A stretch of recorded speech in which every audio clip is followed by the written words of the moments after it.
Hello, I'm James, the Grumpy Petrol Head, and I'd like to show you what it's like to ride and live with this beautiful Mark 1 Le Mans Moto Guzzi.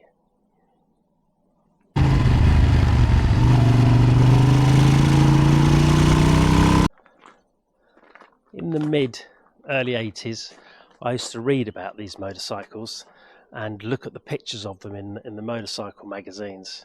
And I was very impressed. I thought, wow, what a fantastic looking, handsome motorcycle. And also they seemed to have very positive write-ups as well by the journalists at the time. But it wasn't until about 1990 that I had a go on a Moto Guzzi. And it was in fact a Mark II Le Mans. And so I took it for a spin. It was a friend of a friend's who very kindly let me have a go on the bike. But I didn't like it. I was used to my four-cylinder Japanese bikes, and I thought it was slow, I thought it was clunky, and I thought the steering was a bit slow at slow speeds, so I wasn't terribly impressed. About 10 years later, I had a Rudge 250 from the 30s, and I swapped that for a Moto Guzzi 1000S, which is a sort of a 2000s sports Moto Guzzi. And riding that for quite some miles, I think I just sort of got it. I understood what riding a Guzzi was all about, and it's not something you can really fully understand when you're just going for a little ride for 25 minutes. I think you need to own them for a while and get quite a few miles under your belt. In 2021, I was looking through eBay at the bikes like you do, just browsing through, and I saw a Moto Guzzi Le Mans Mark 1 for sale, which took my fancy, and it had just been finished from a full restoration, and it had a few sort of modern upgrades on it. But I really liked the look of it, and I thought, wow, that's a terrific bike. So I did a little bit of research on the bike so that I had some idea of what to ask the fella. So I gave him a call, and he seemed to know what he was talking about, and he seemed to be very enthusiastic about the bike and what he'd done to the bike. So I said, well, I'll have it. And he was a little bit taken aback, and I said, I'll have it, and I'll come down to you, and I'll ride it home. So we made an arrangement for a particular day. I gave him a small deposit to hold the bike, and then a few days before I was due to go and pick it up, the guy phoned up and said he changed his mind and he didn't want to sell it, and he was decided to keep it, but when he's ready to sell it, he'll let me know. Well, I guess that's fair enough. You can change your mind, can't you? But being an impatient sort of person, I wasn't going to wait around for him, so I started looking for other bikes, and I saw one for sale in a dealer. This dealer who seemed to be selling a lot of top-end bikes, and this is one of the cheapest bikes he actually had for sale. And so I inquired about it, and he said that bike has just been sold, but we have another one coming in which is in good condition, and would you be interested in that? So they sent me a couple of pictures, and I bought that which is this bike. However, it all turned out okay in the end, because I'm very pleased with this bike, and one of the reasons is because it's very original. The only deviations from original is some Coney dial-a-ride shock absorbers, some key silencers, and some rear sets which I actually put on myself.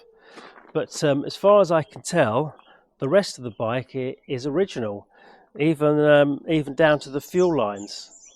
So it seems to me that riding this bike would have been the same experience as it would have been if I'd have bought it brand new in 1978.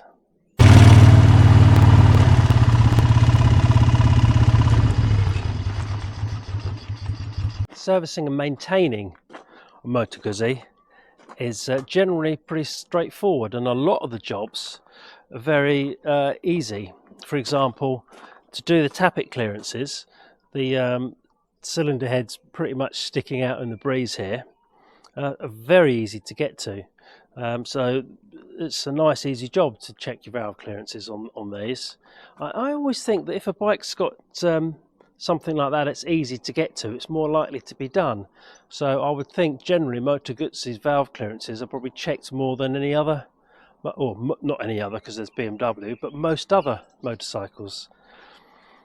The carburetors, obviously, they're pretty much sticking out in the breeze, so they're very easy to get to and to service.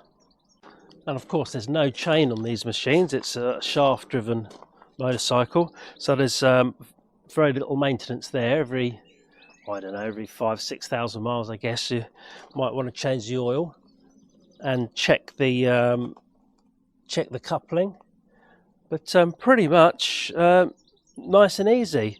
And one of the things I like about shaft drive is that the bike doesn't get dirty with oil flinging around everywhere. But as easy as those things are, then if you want to change the oil filter, that's not so easy. The oil filter itself is inside the sump at the bottom of the engine.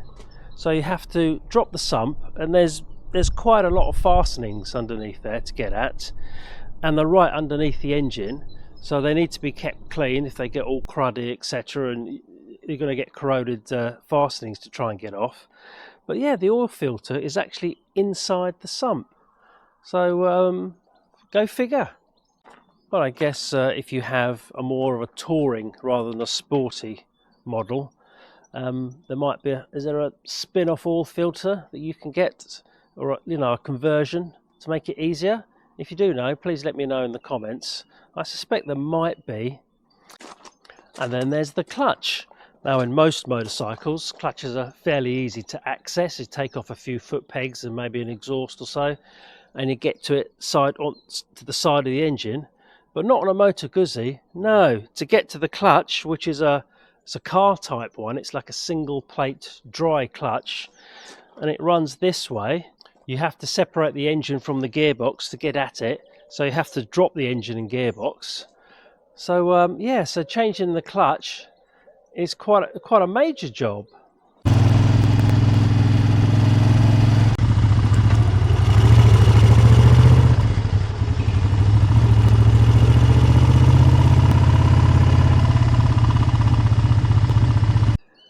These bikes have a linked braking system, which I get on with very well.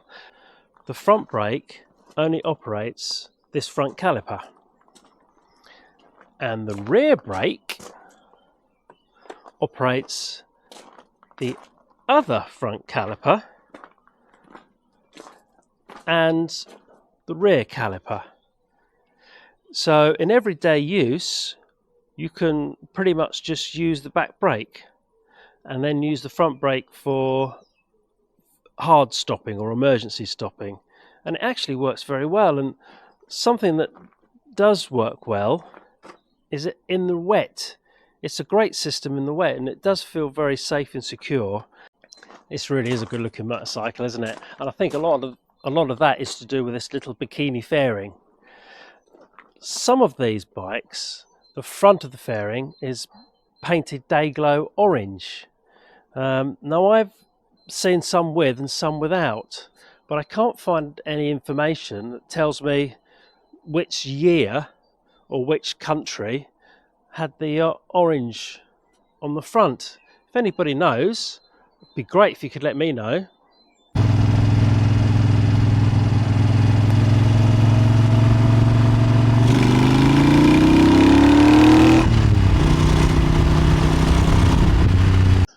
Moto Guzzi Le Mans should really be pronounced Moto Guzzi, because a ZZ in Italian is a T, a bit like pizza.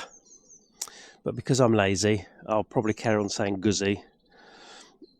And also, the word Le Mans is spelt Le Mans. It's all confusing, isn't it? But the bike was named after the famous race, the Le Mans, in France.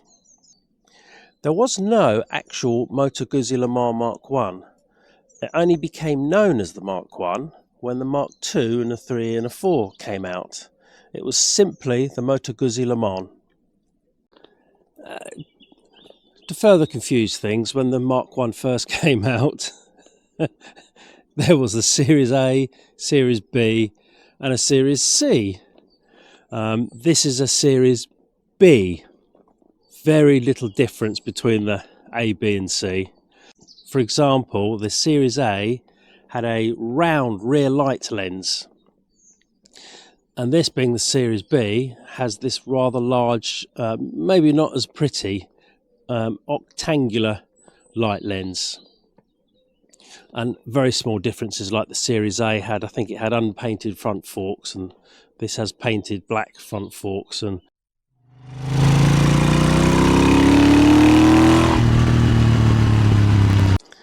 the bike itself was a further development of the bike that preceded it, the 750S, and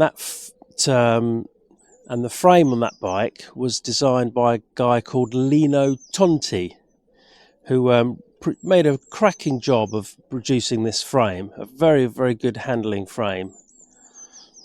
So the 750 was grown into the 850, and this wonderful styling job that was done on the bike.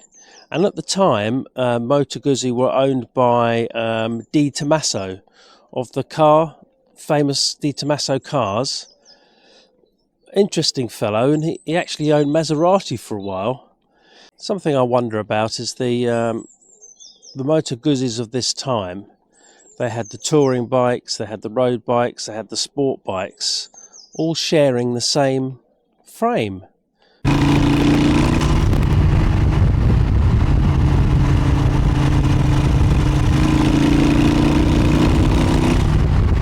We're going to start this beautiful motorcycle.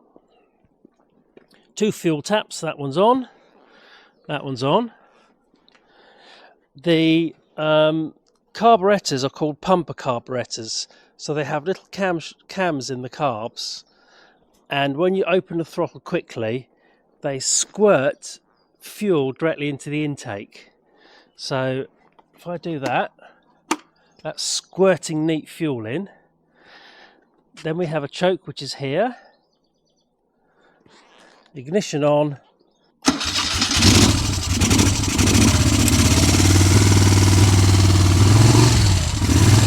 Tomaselli twist grips. I've got a little screw in them, so you can hold the throttle open, and that means it's easy to warm up, so you can walk away. How about that?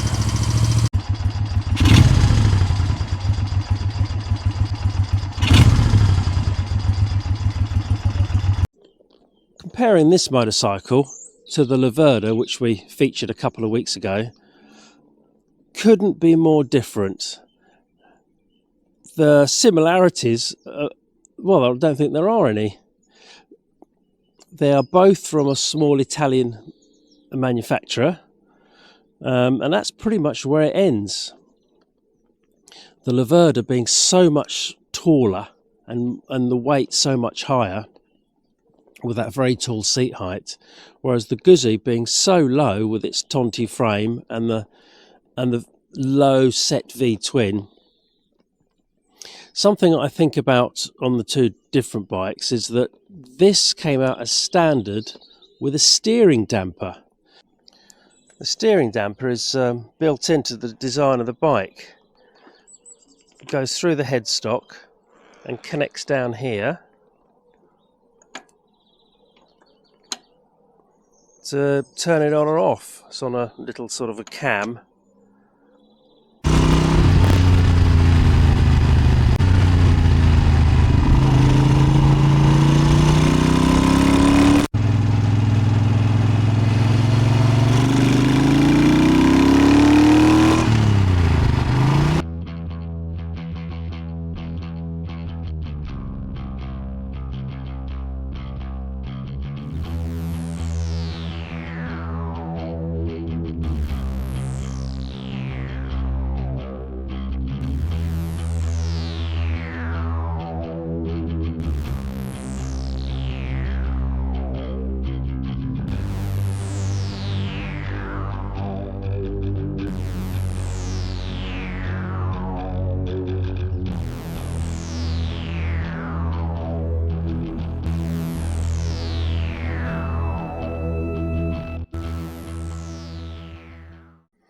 So there you have it, a Mark 1 Moto Guzzi Le Mans. Overall, a cracking classic motorcycle, and one of the benefits of it is it's quite good in the modern world that we live in today. It's very good on the motorway. It can hold a high cruising speed because of its long gearing. It has very good handling and excellent brakes. It's not so good on the very tight small twisties, but on A and B roads it really is excellent. And I think it's kind of, in performance wise, comparable to some of the modern retro bikes that you can buy today, sort of similar performance, although it probably is quite a bit heavier than perhaps a modern bike is. But yeah, so overall, you best go and buy one.